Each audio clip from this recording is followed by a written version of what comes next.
हिरवे हिरवे गार गालीचे हरित तृणांच्या मखमालीचे, त्या सुंदर मखमालीवरती फुलराणी ही खेळत होती. किती छान आहे ना ही कविता. असं श्रावणामध्ये छानशा सुंदरशा वातावरणामध्ये सगळीकडे परिसर कसा छान हिरवागार झालेला असतो आणि मग अशा वेळेला रंगत आणतात ते आपले सण.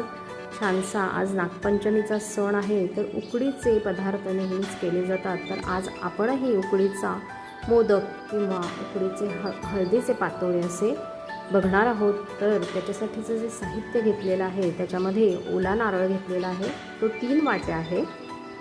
3 वाट्या ओला नारळ आहे, तर त्याच्या निम्मा मी 1.5 वाटी गूळ घेतला आहे आणि 1.5 वाटीवरती जरासा साधारण 2 ते 3 चमचे जास्तीचा घेतलेला आहे. साधारण 1.5 वाटी तांदळाचं पीठ आहे. असं पीठ जे आपण तांदूळ स्वच्छ धुवून नितळत ठेवून द्यायचे आणि घरामध्ये छान ते कॉटनच्या कपड्यावरती वाळत घालायचे. वाऱ्यावर छान वाळले, घरच्या पंख्यावरतीच वाळवायचे आणि ते वाळले की चांगले बारीक दळून आणायचं. हे असं पीठ घेतलेलं आहे. मोदकाचं पीठ म्हणून बाजारात आपल्याला सहज मिळतं. वेलची आणि लवंग घेतलेली आहे सारणामध्ये टाकायला, खसखसही आहे. आता आपण कृतीकडे वळूया. सारण आपल्याला पहिल्यांदा करून घ्यायचं आहे. त्याच्यासाठी आपण साजूक तूप टाकून घेऊया. 3 छोटे चमचे आहेत साजूक तुपाचे, ते मी टाकलेले आहे. आणि आता ह्याच्यामध्ये आपण लवंग टाकून घेऊया.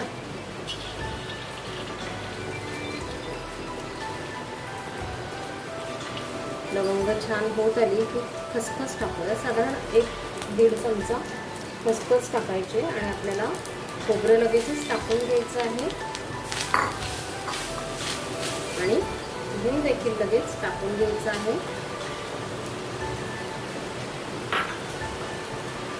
गूळ जो आहे तो प्रत्येकाच्या आवडीवर आहे. ज्यांना कमी गोड आवडतं त्यांनी थोडं कमी टाकायला हरकत नाही आहे. पण याच्यामध्ये काय होतं, जी आपण उकड काढतो तांदळाची, तर तांदळाच्या उकडीचा जो मोदक असतो त्याची जी पारी असते, त्याचं जे तांदळाचं पीठ असतं त्याच्यामुळे ना कधी कधी मोदक गोडीला ॲक्च्युली समजत नाही किती आहे. म्हणून अगदी थोडंसं गोड जास्त असलं तर ते चालू शकतं. याच्यामध्ये आपण चिमूटभर मीठही टाकून घेऊया. कुठल्याही गोड पदार्थामध्ये अगदी 1 चिमूटभर मीठ टाकलं ना तर त्याची चव खूप छान लागते. त्यामुळे आपण चिमूटभर मीठ टाकलेले. आता मंद गॅसवरती आपल्याला हे सगळं छान करून घ्यायचं आहे सारण. गूळ जसा विरघळायला लागतं तसं हे सारण छान एकजीव होईल.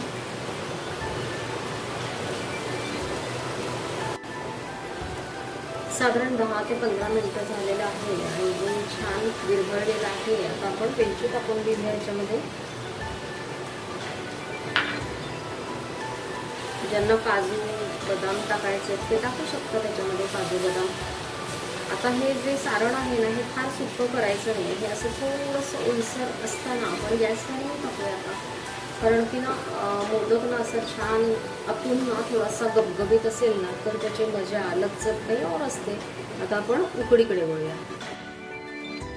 स्टीलचं भांडं घेतलेलं आहे आणि ह्याच्यामध्ये साधारण 1.25 वाट्या, बरोबर या वाटीने मी पीठ 1.5 वाटी मोजून घेतलं होतं आणि याच वाटीने मी 1.25 वाट्या पाणी भांड्यामध्ये टाकलेलं आहे. आता ह्याच्यामध्ये आपल्याला मीठ टाकायचं आहे. साधारण छोटा हा अर्धा चमचा, म्हणजे रेग्युलर चमचा 1/2 चमचा साधारण मीठ टाकलेलं आहे. आणि ह्याच्यामध्ये साजूक तूप आपण अगदी छोटासा चमचा टाकायचा, म्हणजे अर्धा चमचा टाकला तरी हरकत नाहीये, फार टाकायचं नाहीये. आणि आता या पाण्याला ना चांगली उकळी येऊ द्यायची आहे. उकळी आल्यानंतर आपल्याला त्याच्यामध्ये पीठ टाकायचं आहे. पाण्याला अशी छान खळखळून उकळी येऊ द्यायची आणि आता गॅस बारीक करूया आणि आपण जे आपलं पीठ आहे तांदळाचं हे टाकून घेऊया याच्यामध्ये. आता आपण हे पीठ छान मिक्स करून घेऊया व्यवस्थित.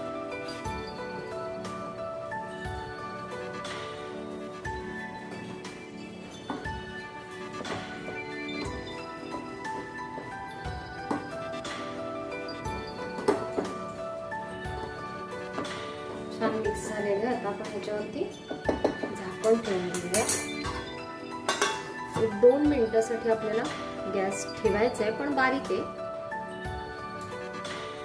2 मिनिटं साधारण झालेले. आता गॅस आपण घालून टाकूया आणि हे झाकण आता अजिबात हलवायचं नाही आहे. साधारण 5 मिनिटं हे असंच ठेवून द्यायचं आहे आणि मग 5 मिनिटानंतर आपल्याला ते पीठ जे आहे ते मळून घ्यायचं आहे छान.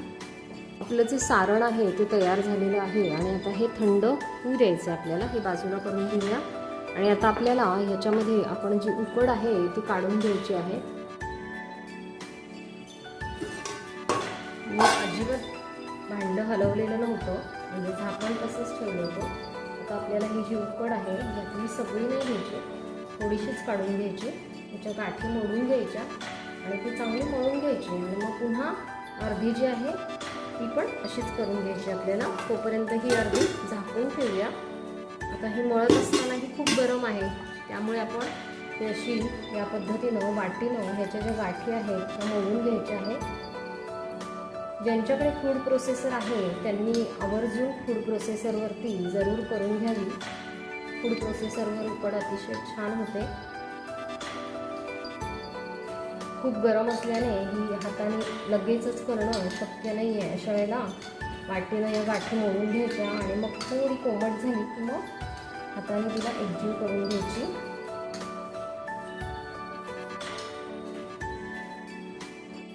आता आपण ह्याला थोडा थोडा पाण्याचा हात लावून छान मळून घ्यायचं आहे.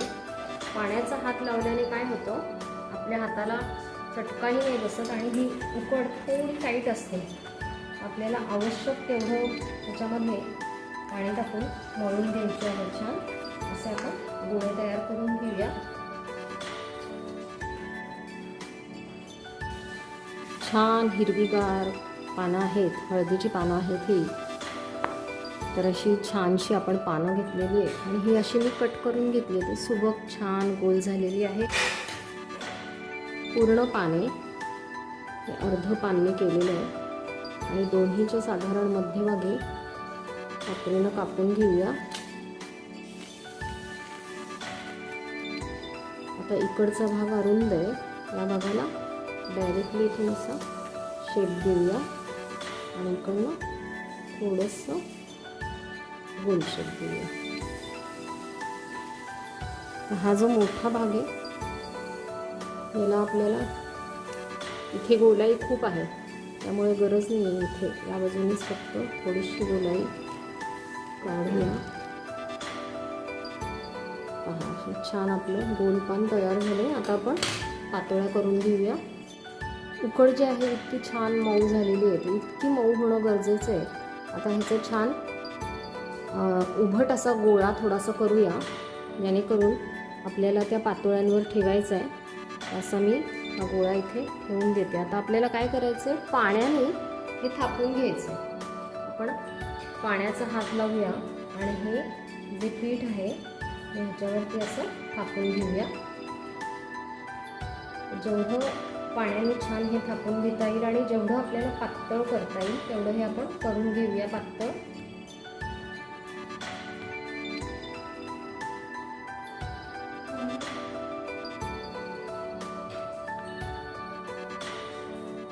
जेवढं पातळ करता येईल हे आपण पातळ करून घेऊया.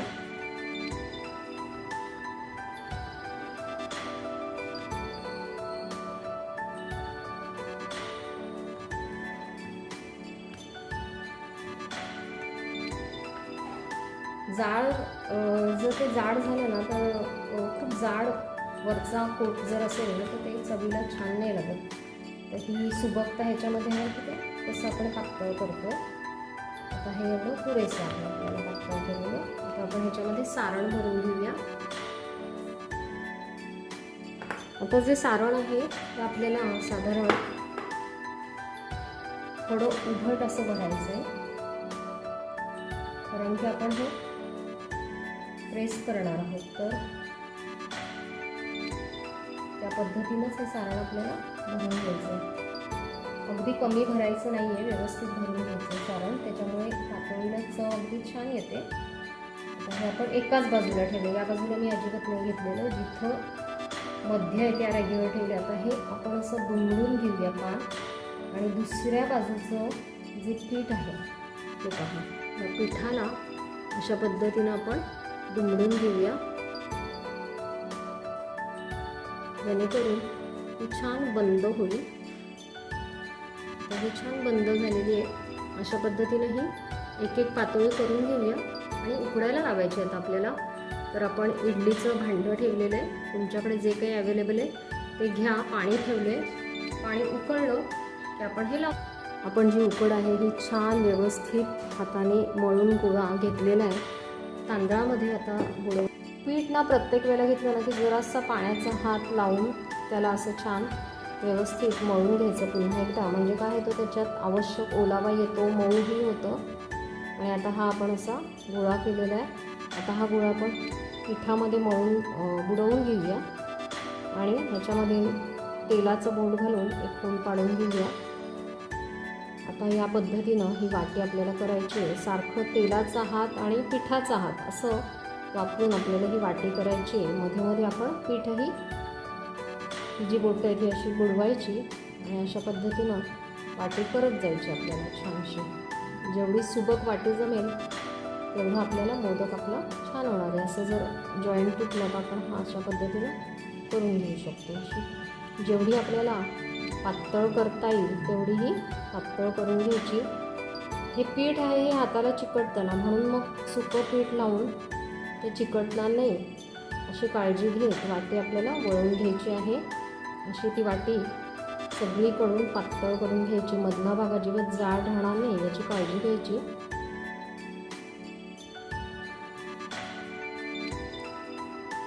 आणि आवश्यक तेवढी पातळ झाली की मग आपल्याला त्याच्या पाऱ्या करायच्या. आता हे थोडंसं वरच्या भागातून रुंद करून घेऊया.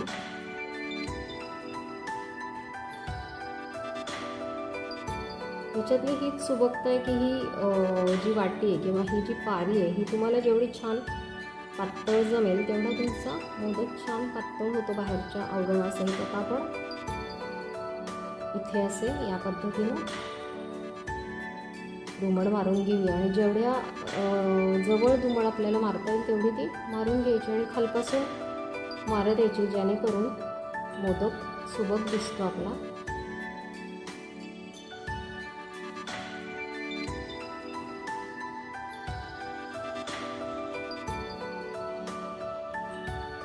आता याच्यामध्ये आपण सारण भरून घेऊया. सारण आपण व्यवस्थित भरून घ्यायचे. मोदक ना कधी पोकळ नाही ठेवायचा. त्याच्यात छान सारण आपण भरून घ्यायचं. असं बोटाने थोडंसं दाबून घ्यायचं.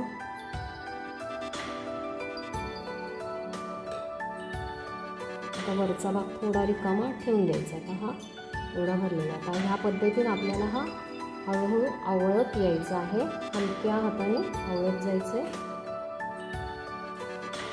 आणि खालूनही मी त्याला असं थोडंसं शेप देते. आता बघा आपल्याला आता नाक काढायचं आहे छानसं. आता जे एक्स्ट्रा पीठ आहे हे आपण काढून टाकूया हळूहळू. त्याचं जसं नाक येईल, आता हा थोडासा बेंड केला मी कारण की तो उंच झाला होता. तर थोडंसं एक्स्ट्रा पीठ आपण काढून टाकलं. आता आपण पातळ त्याचं नाक करून घेऊया. आपल्याला हवे आवश्यक तसा त्याला शेपही देऊन घेऊया. पहा अशा पद्धतीनं आपला हा मोदक तयार झालेला आहे. भांडं जे आहे त्याच्यामध्ये मी पाणी उकळायला ठेवलेलं आहे आणि अशा पद्धतीनं मी इडलीच्या पात्रात मोदक ठेवलेत. खाली तेल आणि थोडंसं पाण्यात बुडवायचा मोदक आणि मग तो ठेवायचा आहे, जेणेकरून मोदक जो आहे ना तो चिकटत नाही. इथे तुम्ही पाहू शकता थोडंसं तेल पाणी आहे, त्यामुळे तो चिकटत नाही साच्याला. आता इथे जे आपण पातळ केलेले आहेत ते देखील मी असे या पद्धतीने ठेवलेले आहेत. आता आपण हे ठेवून देऊया आतमध्ये. आपण हा देखील साचा याच्यामध्ये ठेवून घेऊया. एक साचा मी सगळ्यात खालचा ठेवला आहे आणि एक वरचा. आता आपण झाकण लावून घेऊया. साधारण 10 ते 15 मिनिटासाठी छान वाफ येऊ द्यायची आणि वाफ आल्यानंतर आपण काढून ठेवूया. थंड झाल्यावर पाहूया. अशा रीतीनं आपले हे जे मोदक आहे याला छान वाफ आलेली आहे. आता आपण हे काढून घेऊया. आत्ता लगेच असे काढायला जायचे नाही, फक्त आता स्टँड आपण बाजूला ठेवून देऊया. आता हळदीची जी पानं आहेत त्याचं देखील उकड झालेली आहे, ही आपण बाजूला काढून घेऊया. अशा रीतीनं आपले जे उकडीचे मोदक आहेत ते छान तयार झालेले आहेत. लुसलुशीत, गबगबीत आणि छान सुबक असे हे मोदक आपले तयार झालेले आहेत. मऊ अगदी छान, त्याच्यावर छान साजूक तुपाची धार देखील सोडलेली आहे. ही जी पातोळी ही पूर्ण थंड होऊ द्यायची, त्याशिवाय ही निघत नाही चांगली. आणि घाई केली ना आपण तर मग ह्याचं जे डिझाईन आहे ना ते निघून जातं. त्यामुळे छान थंड झाल्यानंतरच हे काढायला घ्यायचं आहे. अशा पद्धतीनं आपण हे पूर्ण काढून घेऊया. पहा, याच्यावरती छान असं तुम्हाला डिझाईन दिसेल, सुबक असं छानसं. अशा पद्धतीनं आपले मोदक आणि हळदीच्या पानातल्या पातोळ्या तयार आहेत. ते सगळ्यांनी जरूर करून पहा.